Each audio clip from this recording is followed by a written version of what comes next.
Under a moonlit sky, the air was still, soft, and cold against his skin. Ethan Cole had fallen asleep beneath the stars like he'd done 100 times before. His small campfire fading beside him, his body stretched out on the earth he'd always trusted. The last thing he remembered was the smell of smoke and pine.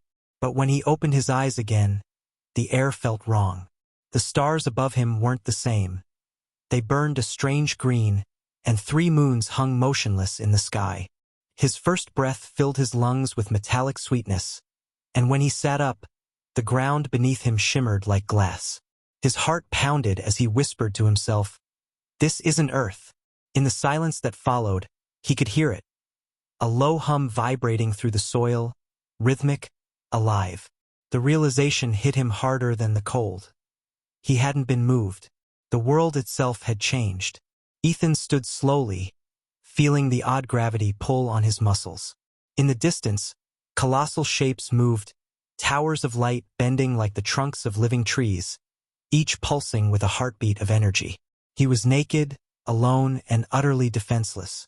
Yet, beneath the fear, there was something else. Awe. Humanity had always dreamed of the stars, but no dream had ever felt this real. Then came the voice, soft, synthetic, and close. "Subject 47 has awakened." Ethan spun around, searching for its source, but saw only empty air. The voice continued, calm and analytical. Vital signs stable. Neurological responses unpredictable. A shimmer of light formed before him, resolving into a translucent figure. Tall, elegant, and unmistakably alien. Its eyes glowed with a faint white fire. "Do not be alarmed," it said. "You are among observers." Observers. The word echoed through his mind. "Where am I?" Ethan demanded. The alien tilted its head slightly, almost curious. "You are on Horus Prime, the cradle of observation. Humanity has reached a threshold. We have chosen you to represent your kind." Ethan took a step back, shaking his head. "I didn't agree to anything." The figure's light dimmed slightly. "No one ever does." With a gesture, the ground rippled, forming a reflective surface beneath his feet. Images appeared, Earth from orbit, cities burning, oceans glowing with radiation. "Your species stands at extinction's edge," the alien said quietly. "You were selected moments before the fall." Ethan's stomach twisted. "Fall? You're saying Earth is gone?" The alien paused. "Not gone. Changed. The Council voted to preserve fragments of humanity, samples of thought, memory, and will. You are one of those fragments." He didn't believe it. He couldn't. "You're lying," he whispered. "This can't be real." But then the sky darkened, and the world around him shifted again. The towers folded inward, transforming into a vast chamber of floating glass and starlight. Dozens of alien beings appeared, each radiating different colors, their forms half-translucent and elegant. "The Galactic Council convenes," a deep voice announced. Ethan's pulse quickened as he looked around. "You're the Council?" he asked. The nearest being inclined its head. "Yes, we oversee civilizations as they rise and fall. Humanity's noise reached us long ago, but now its silence has brought you here." The chamber filled with murmurs. "He is unstable," one alien said. "His form is imperfect," another replied. "His defiance defines his kind." Ethan clenched his fists. "I'm standing right here," he snapped. "Talk to me, not about me." The chamber went silent. A figure larger than the others stepped forward. Taller, older, its light dimmer but deeper, like a dying sun. "Human," it said. "Your species was given much, yet you burned your world for comfort and war. Why should you continue?" Ethan hesitated, every word catching in his throat. "Because we're not finished," he said finally. "We make mistakes, yeah, but we learn. We fall and we stand again. That's who we are." The council stirred. One alien whispered, "Pain is a constant in their evolution." Another said, "So is hope." The leader studied him for a long moment, then extended a hand. "Then prove it." The world shifted again, and Ethan found himself standing in a desolate wasteland beneath twin suns. His body trembled from the heat.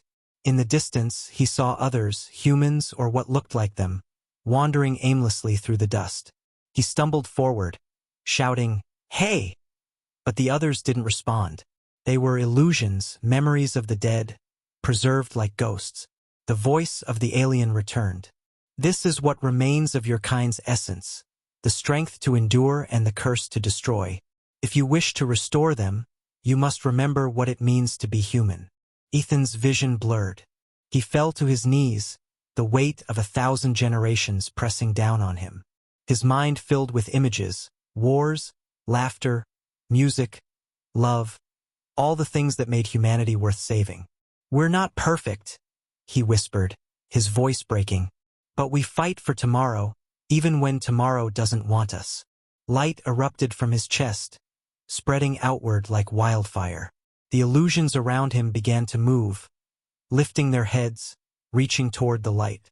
One by one, they vanished, merging into the sky until only Ethan remained. When he awoke again, he was no longer on Horus Prime. He was standing beneath the same stars he'd known on Earth, the cool night air brushing against his skin. The campfire was gone, replaced by embers that glowed faintly in the soil. The horizon was quiet, but the stars looked different now, closer, as if they were watching. In his mind, he could still hear the voice of the alien leader. "The test is not over. Humanity is what it remembers. Do not forget." Ethan looked up at the sky, a faint smile forming. "You brought me back," he said softly. "You think we need saving, but maybe we just needed to wake up." He walked toward the rising dawn, the wind carrying faint whispers of other voices, human voices returning to the world. Somewhere beyond the stars, the Galactic Council watched in silence, unsure if they had witnessed a resurrection or the beginning of something entirely new. For the first time in their long history, the immortals of the galaxy felt something they hadn't in millennia: curiosity. And as the suns of Horus Prime set on their distant world, one of the elders murmured, "Perhaps humanity was never meant to be observed. Perhaps it was meant to remind us what it feels like to be alive." Thank you for watching this cinematic HFY sci-fi story. If you enjoyed this journey of humanity, survival, and awakening under alien skies, make sure to like, comment, and subscribe for more powerful tales that explore what it truly means to be human among the stars. The next time Ethan opened his eyes, he was no longer lying on the shimmering plains of Horus Prime but floating weightlessly in a vast sphere of light. Around him, translucent panels shifted and rearranged, showing fragments of his memories. His childhood, his mother's laughter, the wars he'd watched unfold on screens, the lonely nights he spent staring at the stars wishing to be part of something greater. He reached out, his fingers brushing one of the glowing surfaces, and it rippled like water before swallowing him whole. Suddenly, he was standing in a metallic corridor, his bare feet cold against the floor, his reflection staring back from walls made of liquid metal. The alien voice returned, softer this time, almost curious. "You adapt quickly. Impressive. Most subjects collapse within minutes of awareness." Ethan turned in circles, heart pounding. "Where are you?" The voice seemed to echo from everywhere. "Around you, within you. You are not in a place, human, you are inside an understanding." He didn't comprehend the words, but instinct told him that the entities weren't trying to hurt him. They were studying him. "If you wanted to study us, why not just ask?" he said, voice hoarse. The voice paused, because asking would change the answer. As he tried to respond, one of the walls opened, revealing an endless chamber filled with holographic projections of human faces, each flickering with faint light. Some he recognized, some were strangers, but all of them were human. "These," said the voice, "are echoes of your species, souls encoded in the moment of destruction. They are the reason you are here." Ethan stepped closer, his pulse thundering in his ears. Destruction? The images around him shifted. Earth burning, oceans boiling, cities collapsing under their own weight. He stumbled backward. No, that's not possible. We had peace treaties. terraforming projects. We were rebuilding. The voice didn't argue. It simply whispered, "You were. But peace is never permanent for those who worship progress without restraint." Ethan clenched his fists. "You're wrong about us," he said, his voice trembling with defiance. "We fight, we fail, but we always fix what we break." The air hummed with energy, and a figure began to form before him. A being of radiant light, vaguely humanoid, but its face shifted constantly, as if reflecting every emotion he'd ever felt. "You believe survival is proof of worth," it said, its tone somewhere between awe and pity. "Yet your survival always demands suffering." "Why?" Ethan swallowed hard. "Because that's how we grow. Pain teaches us what comfort can't." The being studied him silently for a moment. Then, without warning, the chamber vanished. He fell forward into nothingness, plummeting through layers of light and sound, until he landed in a field of tall, silver grass that shimmered under twin suns. He gasped for breath, his body shaking. The wind carried whispers. His own voice repeated 1,000 times, "Because that's how we grow." As he tried to stand, he realized he wasn't alone. A group of figures approached from the horizon. At first, he thought they were human, but as they drew closer, he saw the differences. Their eyes glowed faint blue, their skin faintly transparent, showing streams of light where veins should be. They surrounded him silently. "What are you?" he asked. One of them stepped forward, a woman-shaped being whose voice was both familiar and alien. "We are your reflection," she said. "We were born from humanity's memories, the version of you that the stars remembered when your world fell." Ethan's head spun. "That doesn't make sense." The woman smiled gently. "Neither does waking up under another sky, yet here you are." They led him toward a crystalline city in the distance, floating above the horizon like a mirage. Its spires bent upward and downward simultaneously, defying physics. "This is the Archive of Souls," the woman explained as they walked. "Every world the Galactic Council has ever watched is recorded here. When your planet began to collapse, some among us argued to preserve humanity, not your bodies but your essence. You, Ethan Cole, are the link between memory and survival." He stared at her. "Why me?" She looked away. "Because you were looking up when everyone else stopped." Inside the city, Ethan saw countless chambers filled with orbs of light. Each orb pulsed faintly, whispering faint echoes of laughter, music, and cries of anguish. "These are the remnants of Earth," she said softly. "Every emotion, every dream, every act of love and cruelty, stored so that the galaxy might remember what humanity was." Ethan touched one of the orbs, and suddenly he was overwhelmed by images. A child drawing stars on a wall, a soldier carrying a wounded enemy, a scientist crying as she watched her experiment save a dying forest. He staggered backward, his chest heaving. "You saved all of this, but why?" The woman's expression darkened. "Because some of us believe humanity is necessary. Others do not." She led him to a vast hall where alien figures gathered around a pulsing sphere the size of a planet. The air vibrated with tension. "This is the Council of Continuance," she whispered. "They are deciding whether your kind deserves rebirth." Ethan froze. Rebirth?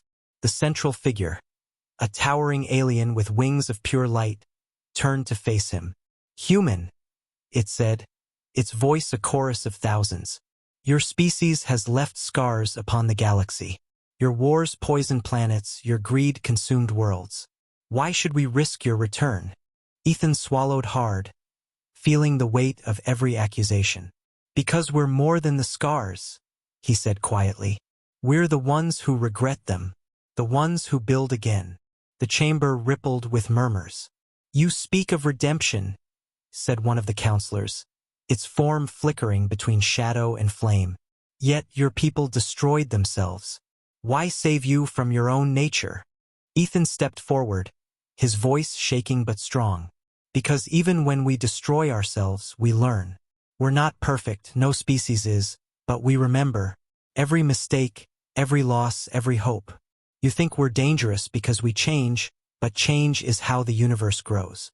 The words echoed through the hall like thunder. The council fell silent. The being with the wings of light lowered its head slightly. Perhaps, it said, that is what makes you human. It raised its hand, and the sphere in the center of the room flared to life. Very well. You will be tested. If you can remind us why life deserves to endure, we will give humanity a second chance. The floor beneath him opened into light, and Ethan fell once again, spinning through infinity. When he landed, he was standing in a strange city beneath a red sky. It was silent, lifeless, yet familiar. It looked like Earth, but broken. Towers leaned, oceans were black, the air smelled of ash. Then he saw movement. A figure in the distance, human-like, staggering through the ruins. He ran toward it, his heart pounding. As he drew closer, the figure turned, and it was him. A perfect copy, eyes hollow, expression empty. You failed, the doppelganger said flatly. You destroyed everything you were meant to protect. Ethan stared in horror. You're not real. I am the truth you refuse to see, the copy replied. Humanity doesn't learn, it repeats. Over and over. The ground shook, and the sky cracked apart. Prove me wrong, the echo said, then lunged forward. They fought among the ruins, each blow sending tremors through the crumbling city. It wasn't strength or skill that won, it was will. Ethan refused to yield. Every time he was struck down, he rose again, bloodied but smiling through the pain. Finally, he pinned the doppelganger beneath him, his voice a low growl. We don't stop, he said. That's what makes us human. The world exploded into light. When the glow faded, Ethan stood once more in the chamber of the council. The woman who had guided him smiled softly. They saw, she said. You reminded them. The being of light stepped forward. Then humanity shall rise again, not from machines, not from gods, but from memory and will. Ethan fell to his knees, tears in his eyes. Then, Earth will live. The being nodded. Through you, it already has. Far above, in the stars, something stirred. Tiny blue lights began to flicker in the void, signals spreading from world to world, carrying the code of rebirth. Humanity was not extinct. It was returning. The light that had surrounded Ethan faded into a gentle blue haze, and as his vision cleared, he found himself standing at the edge of something vast and breathtaking. A planet suspended in rebirth. Oceans of molten glass hardened into seas. The air shimmered as clouds formed for the first time in millennia, and sunlight broke through them in radiant beams. It was Earth reborn, renewed, and yet not the same. Floating beside him was the woman of light, her translucent form pulsing softly like a heartbeat. This is the threshold, she said, her voice echoing inside his thoughts. The council has granted one opportunity. You must shape the foundation of what your kind will become. Ethan's eyes widened as he watched continents shift like living things, growing forests in minutes, raising mountains as if the planet itself were remembering its old scars. You mean, I'm rebuilding Earth? He whispered. The woman smiled faintly. Not Earth as it was, Earth as it should be. But know this, the world will only reflect what lies inside you. Ethan fell silent, staring at his reflection in the shimmering sea beneath him. It rippled, and instead of his face, he saw the faces of billions. The soldiers who had fought, the children who had dreamed, the lovers who had whispered promises under dying skies. Their voices whispered through the wind. Remember us. His heart clenched. I can't do this alone, he said softly. The woman's light dimmed slightly. You never were alone. Every memory, every act of kindness, every spark of courage. They are the roots of your world now. As she spoke, beams of light shot from the ocean, each forming into human silhouettes made of starlight. They walked across the new land, their feet leaving trails of glowing footprints that faded into living soil.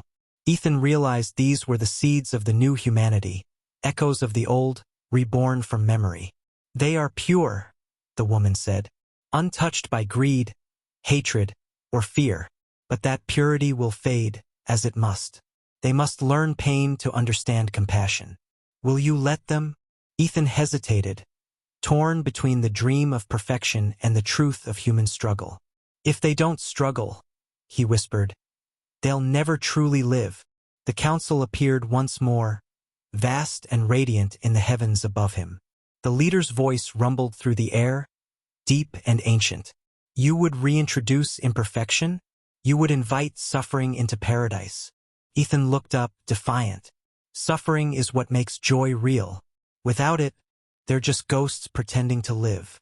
For a long moment, the universe itself seemed to hold its breath. Then the leader bowed his head slightly. "So be it. You have chosen the harder path." The sky darkened, and the winds grew fierce. The glowing figures screamed as shadows poured from the heavens, memories of violence, betrayal, and sorrow returning like storm clouds. Ethan's heart pounded as he watched the paradise he'd begun to build fracture into chaos. "You have brought back the essence of humanity," the woman said. "Now prove it can survive itself again." The world shifted once more, and Ethan found himself standing among the new humans.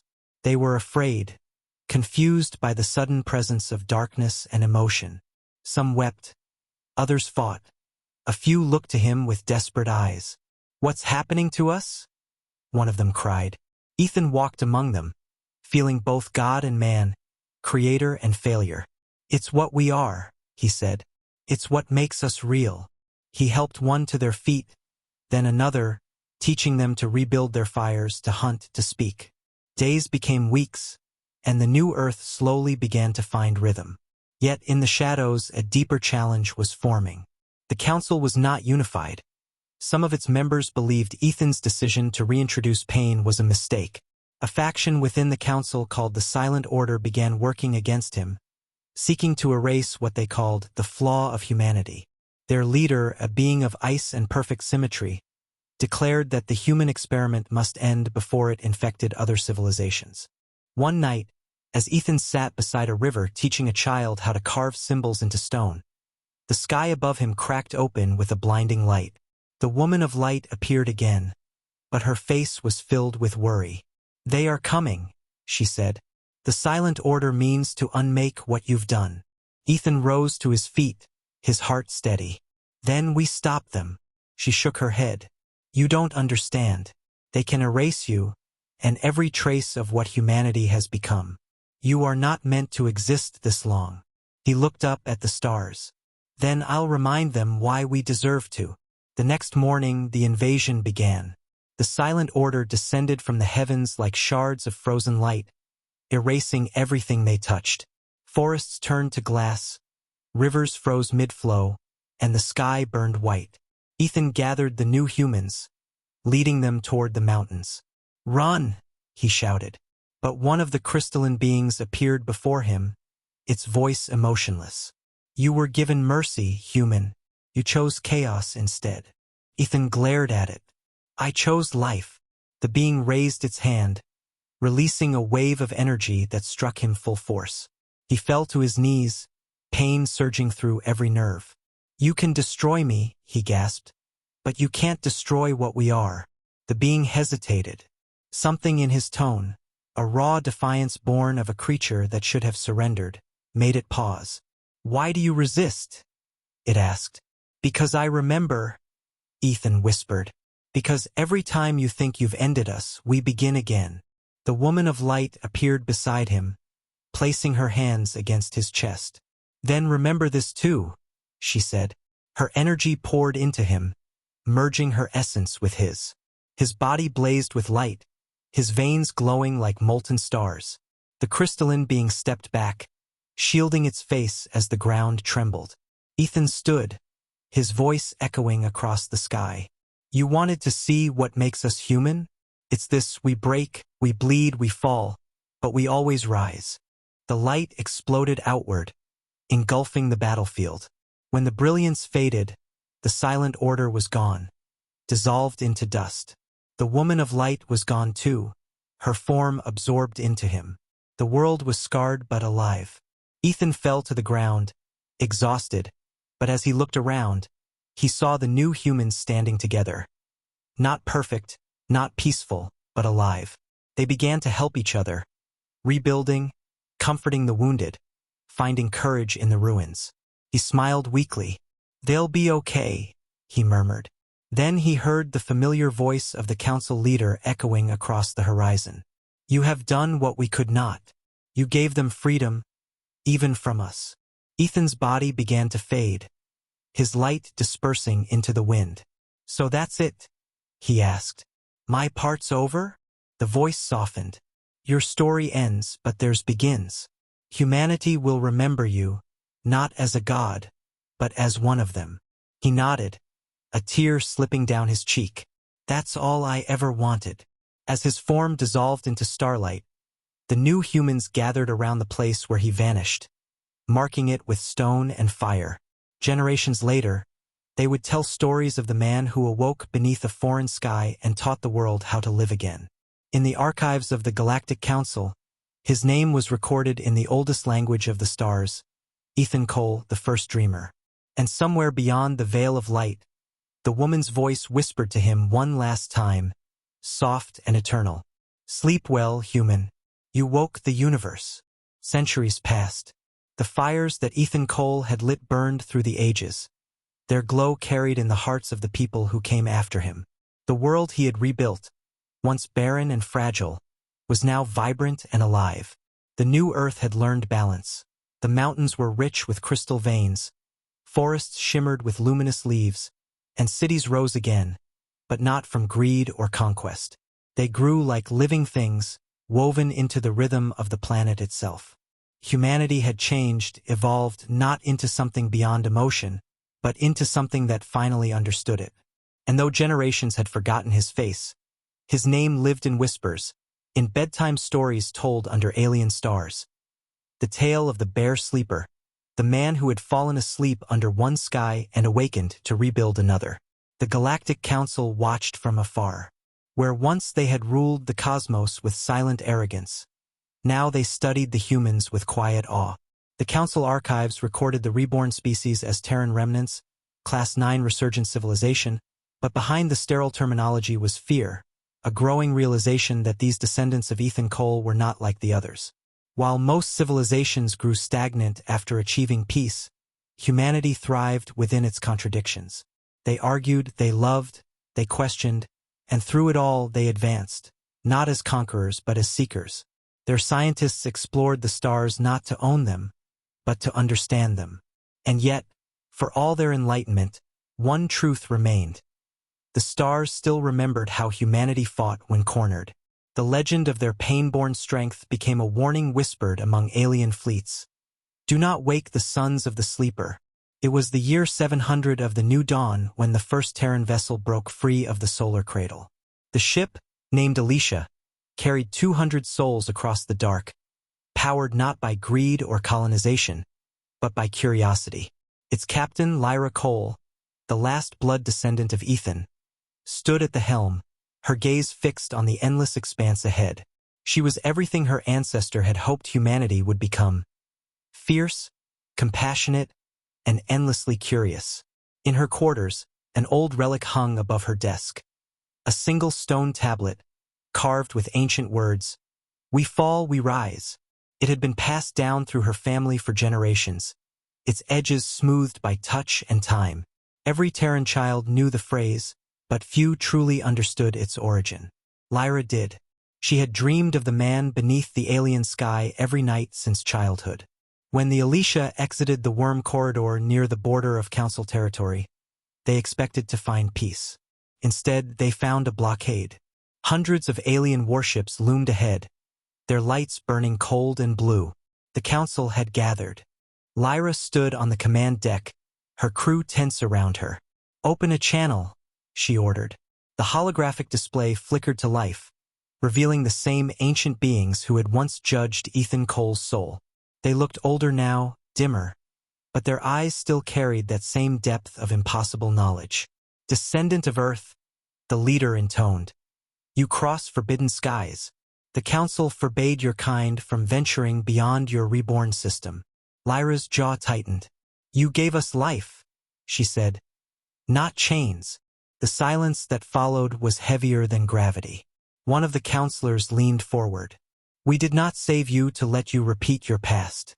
Humanity's spark is chaos. Lyra stepped closer to the projection, her voice steady. Chaos is where life begins. You call it danger, we call it discovery. Her words rippled through the chamber like wind over still water. Some counselors whispered among themselves. Others glared in silence. The leader's voice softened. You speak as your ancestor did. Lyra frowned. Ethan Cole? The leader nodded. The sleeper. His defiance remade you. His choice condemned us to question our own purpose. Lyra's brow furrowed. Condemned? You speak as if awakening us was a curse. The alien's light dimmed slightly. Perhaps it was. When your kind fell, the galaxy was quiet. Now, because of one human's will, it dreams again, and with dreams come unrest. Before she could respond, alarms echoed across the deck. Incoming signal, her navigator shouted. A massive distortion appeared behind the Council fleet, a rift opening in the fabric of space itself. From within it emerged ships unlike any ever seen, their designs jagged and angular, their energy signatures ancient and wrong. The Council's vessels scrambled into formation, panic breaking the stillness. Impossible, one of the counselors whispered. They were myths. Lyra's voice hardened. Who? The alien turned toward her, its glow flickering. The architects, the ones who built the Keth Dominion, the ones who shaped the galaxy before life learned to crawl. They've awakened. The Council fleet fired first, beams of light carving through the void, but the enemy absorbed the energy like dust in sunlight. The Alicia shook as gravitational waves rippled through space. They're pulling us in, shouted the helmsman. Lyra gritted her teeth. Divert all power to shields. Get us out of the gravity well. We can't break free, came the reply. The Council leader's voice rang out over the comms. Terran Captain, this battle is not yours. Lyra snapped back. It's everyone's now. She turned to her crew. Prepare for combat. The humans fought alongside the Council, their small ship darting between colossal alien war machines, striking where the enemy's armor fractured. Every move echoed the stories of Earth's past, the defiance, the will to survive, the refusal to bow to gods or fate. Hours turned to eternity. Space itself burned.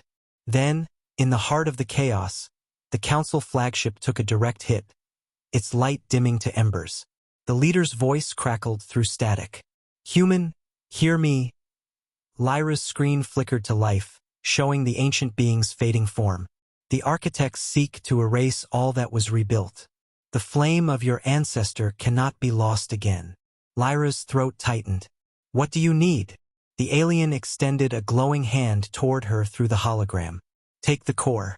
It holds the power of worlds. But know this, if you use it, your body will not endure. Without hesitation, she nodded. Humanity never did last long, she said softly. But we always make it count. The Alicia dove into the heart of the storm. Her ship's hull groaned as the gravitational rift tried to tear it apart. Lyra activated the core, its light flooding the bridge. All hands, brace for impact, she shouted. The ship erupted with energy, transforming into a radiant spear of blue-white light, pierced through the architect flagship, splitting it from within. The explosion that followed painted the void in fire. When the light faded, the rift was gone, and with it, the threat. Silence returned to the stars. The Council fleets drifted in awe, their sensors scanning the debris. The Alicia was gone. Only fragments remained, glowing faintly, scattered like ashes across the black. In the ruins of the Council chamber, the leader spoke quietly. She has done what the sleeper did before her. She gave chaos back to creation. Across the galaxy, word spread once more. The humans had risen again when all others had fallen. And so the legend of the bear sleeper grew, now joined by the captain who carried the flame. 1,000 years later, when humanity had spread to 100 worlds and the Council itself had faded into myth, travelers on distant planets would still look up at the stars and tell the same story. That once, a human slept naked under an earthly sky, and when he awoke, he built a universe that remembered his courage. And though his descendants were scattered among the constellations, His legacy burned in every human heart that refused to surrender. The galaxy healed slowly after the battle that consumed the architects and the sacrifice of Captain Lyra Cole. Time washed over the scars left in the void, and entire civilizations rose in the shadow of her final act. Humanity, scattered yet enduring, became the silent architects of their own legend. The Council, once a dominant power, was now reduced to myth, its surviving members wandering the edges of known space as keepers of memory. And through all this silence, one truth persisted like a heartbeat beneath the stars. The humans always returned. No matter how far time carried them, no matter how many worlds burned, they found their way back to the flame that started it all, Earth, the cradle of fire and forgiveness. Millennia after Lyra's sacrifice, the descendants of the Alicia lived among the stars. Their blood carried memories like whispers, faint dreams of an old planet and a name that echoed through generations. Ethan Cole, the Bear Sleeper. The story of the man who awoke on another world had become a religion known as the doctrine of awakening. Its followers believed that humanity was born not of flesh, but of consciousness, that every human soul carried the light of the first awakening. Shrines to the sleeper stood on every Terran world, their walls carved with the words, "We fall, we rise." Pilgrims from across galaxies came to these temples to meditate beneath artificial skies, hoping to glimpse the same stars he had once seen. But peace, as always, was not meant to last. On the edges of the Orion expanse, strange signals began to emerge, bursts of data older than light itself. At first, humanity's scholars dismissed them as cosmic noise, echoes from the ancient war. But one linguist, Dr. Aaron Voss, uncovered something chilling within the static. The signals were not random. They were coordinates pointing to the ruins of the Vorkal, the ancient Keth flagship destroyed by Ethan's sacrifice centuries before. Even stranger, the signals carried faint fragments of a voice. It was distorted, warped by distance, but the translation came through clearly. Humanity, the test is not over. The news spread like wildfire through the Terran worlds. Some called it a hoax. Others believed it was a message from the Council. But the faithful of the Sleeper claimed it was something else entirely, a calling. The Terran High Assembly authorized an expedition, led by Admiral Juno Reyes, a descendant of Lyra Cole herself. She stood on the bridge of the Solace, a massive generation ship built for deep space recovery. Her hair was silver, her eyes the same pale blue that marked all descendants of the Cole lineage. As her ship approached the coordinates, the crew began to feel it. A pressure, a hum in the bones, like the memory of a dream trying to wake. The ruins of the Vorkal were unlike anything they'd ever seen. Fragments of alien metal still floated in orbit around a dead star, glowing faintly with residual energy. As the Solace's scanners probed deeper, the readings grew impossible: mass fluctuations, time distortions, quantum echoes of life signatures that shouldn't exist.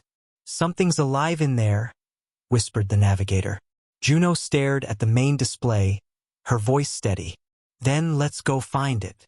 Their descent into the wreck was slow and silent, the ship's floodlights sweeping across twisted corridors frozen in time. Everything was silent, except for one sound, the faint rhythm of a heartbeat coming from the core chamber. They reached the center and found it. A stasis pod, identical in design to the one that had once preserved Ethan Cole.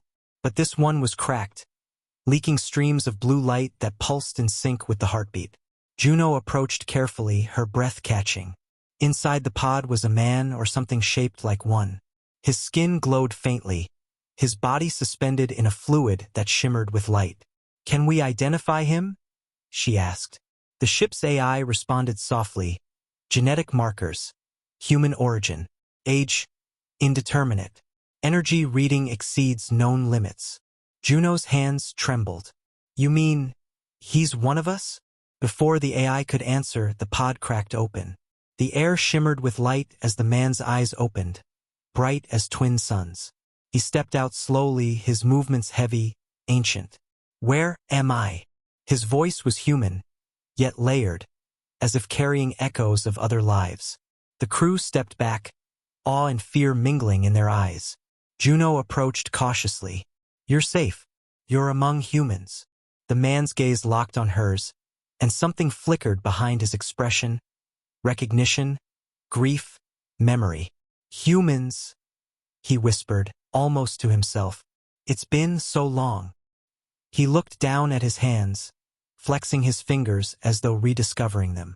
I was supposed to end, not awaken. Juno frowned. Who are you?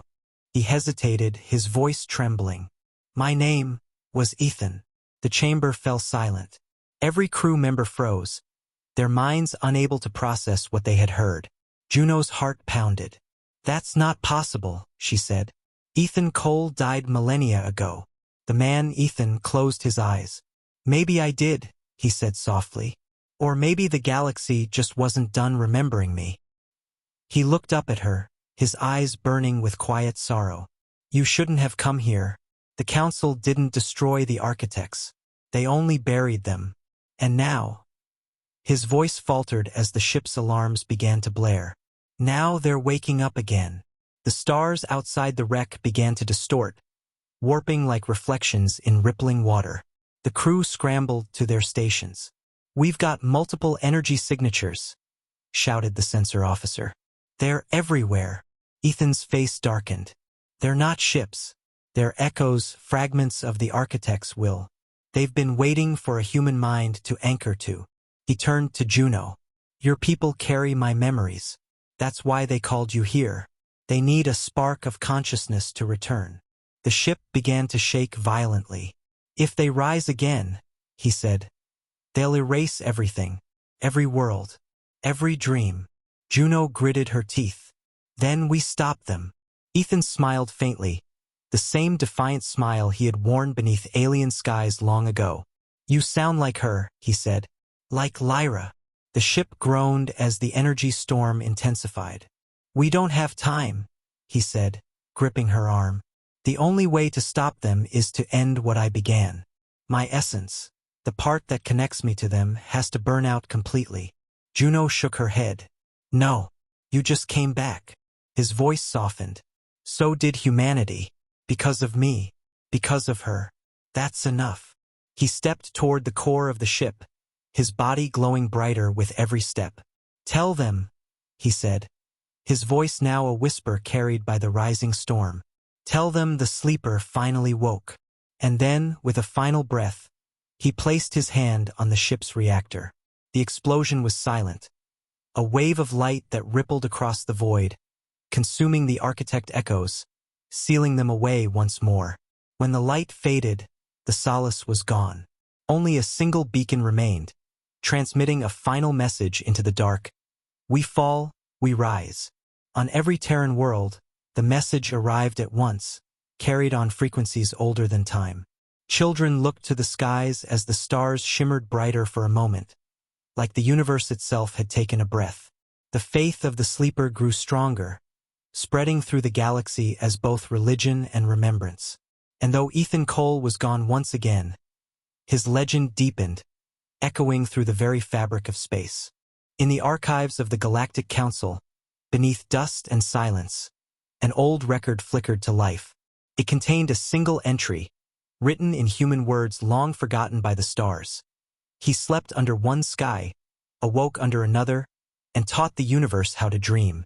Thousands of years passed after the Second Awakening, and the galaxy entered what the new historians would call the Age of the Return.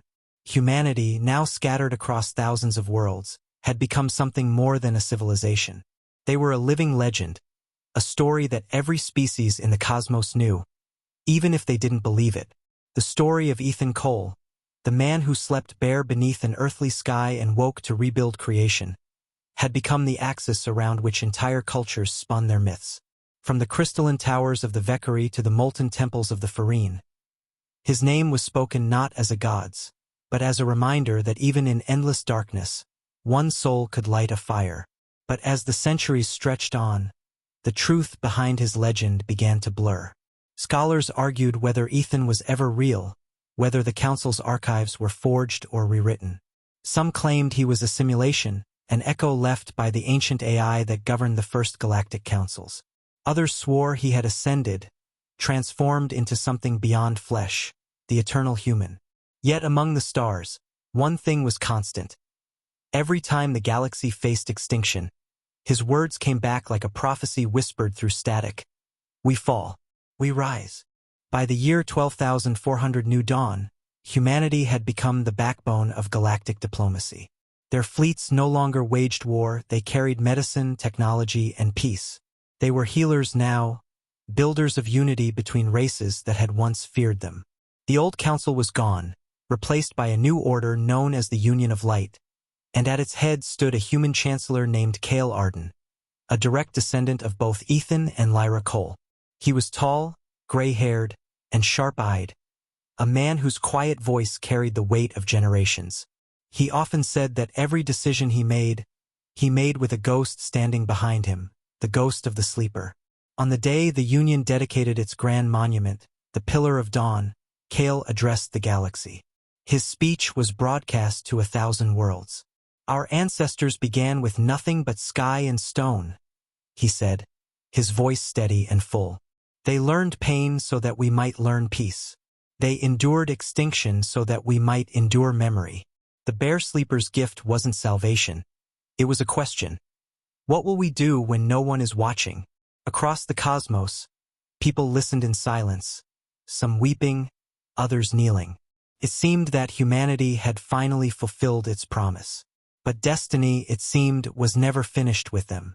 A month later, deep within the forgotten ruins of the old council's vault on Horus Prime, a team of Terran explorers uncovered something impossible. A working transmitter, older than any known technology, pulsed once every few seconds, like a heartbeat.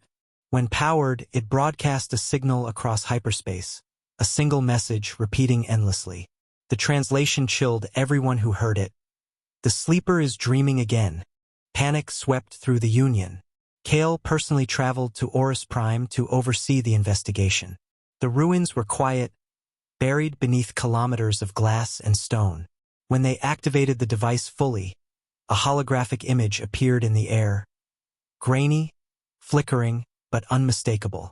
It was Ethan Cole, older, scarred, but alive. He spoke slowly, his voice faint through the distortion. If you're hearing this, then the architects have not died. They learned from us. They dream as we do. His eyes lifted, staring directly at the camera. And they're coming home. The feed cut to static. The Union scrambled its fleets, the largest mobilization since Lyra's time. But as they scanned the surrounding systems, they found nothing. No enemy fleets, no anomalies. Weeks passed, then months. The fear began to fade, dismissed as a recording left behind from the ancient wars. Yet Kale couldn't shake the feeling that something deeper was at work.